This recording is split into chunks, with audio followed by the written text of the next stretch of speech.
All right, welcome to the Pit London show on Reprezent Radio, and I'm joined today by Az. Yes, hello. How you doing, bro? You I'm good? good, man. I'm doing great. Good.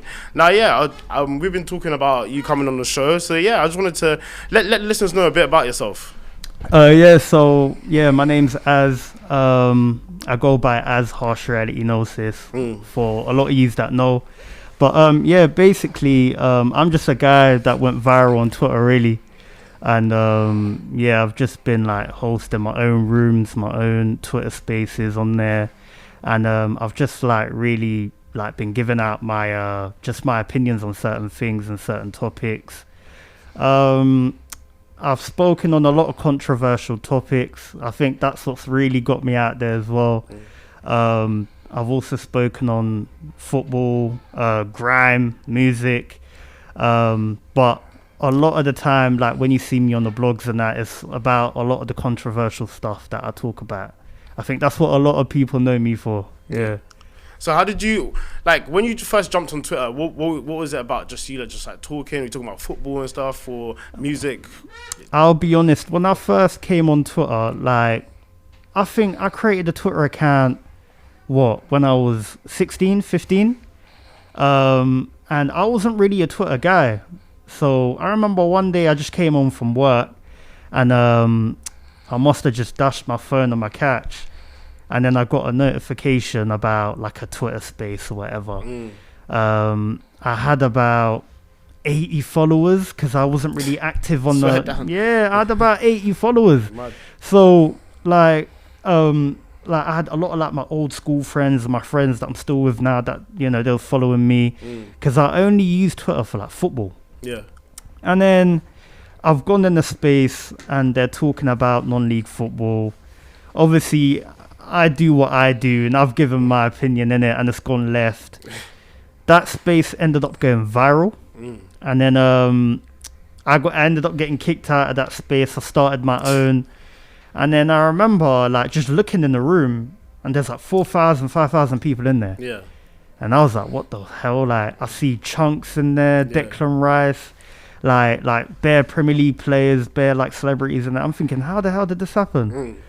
And then I'm getting people from my area calling me. I'm getting like my family calling me. Like, like they're like, oh, you're going viral on Twitter. Like, what are you doing? Like, and I'm like, and to be honest, I was kind of like, I was a bit emotional in it, so I was like, "Nah, what were you talking about those first times you were going viral, like getting controversial? Like, what was so?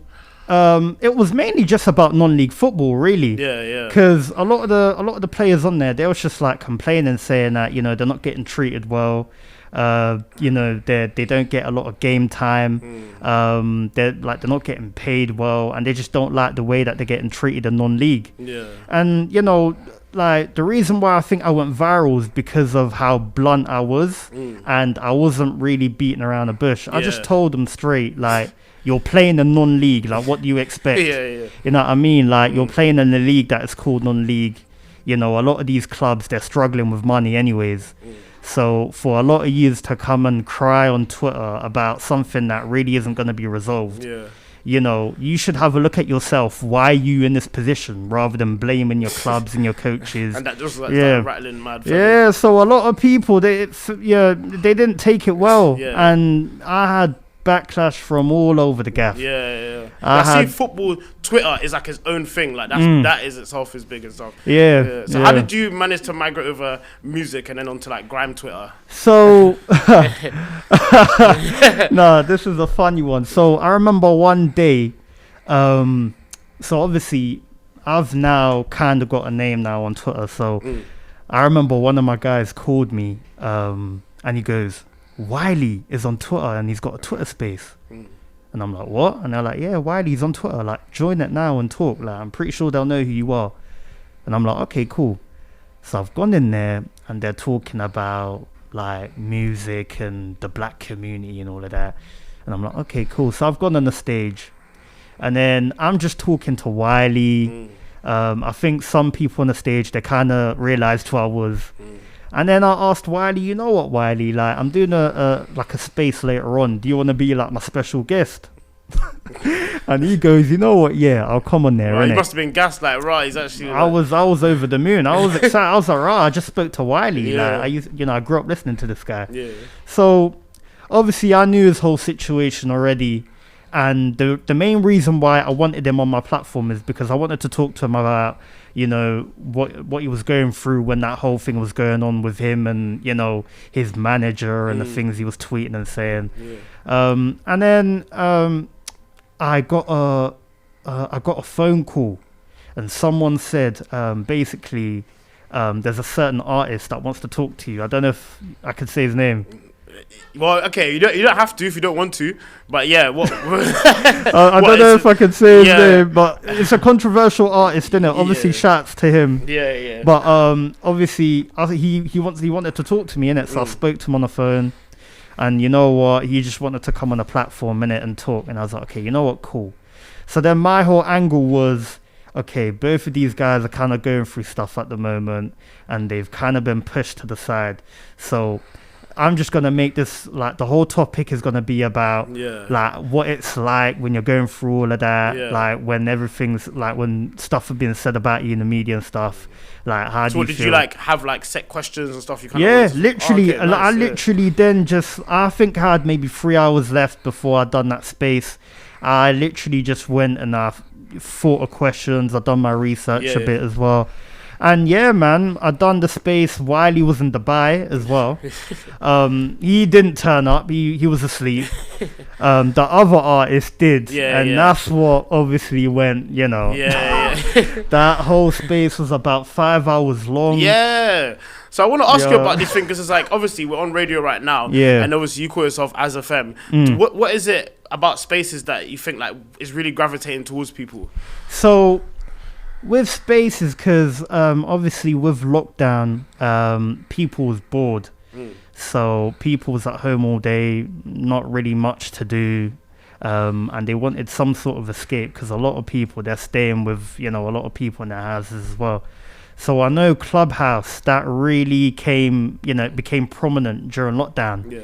And it's basically just like an online portal where you can just come in a room, someone can create a room, and you can just talk to everyone in the room. You have one person that's the administrator that controls the whole room. And so when I saw that, I was like, you know what? Like, I could do something with this. Yeah. And then over time, I started to, like, play music and everything.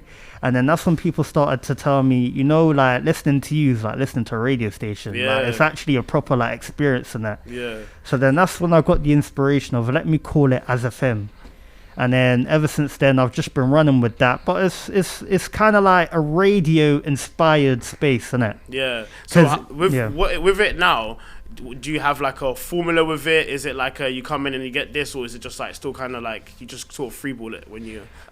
So there's a formula. I'll be honest. I do freeball sometimes as well, because on there a lot of the time I just show off my personality. You know what I mean? I just come there and I talk about things that I want to talk about. Yeah. But when I interview people, then it's a formula. Like I'll reach out to them. I'll get them on my platform. I'll play music for like an hour. There'd be like 1,000 people listening in as well, which is crazy. And then it's like, I'll just get the guest on and I'll interview the guest. It can go left sometimes. What guests have you had on your show? I've had Skepta, I've had Crept, I've had Alhan, I've had Dot Rotten, I've had Nico B.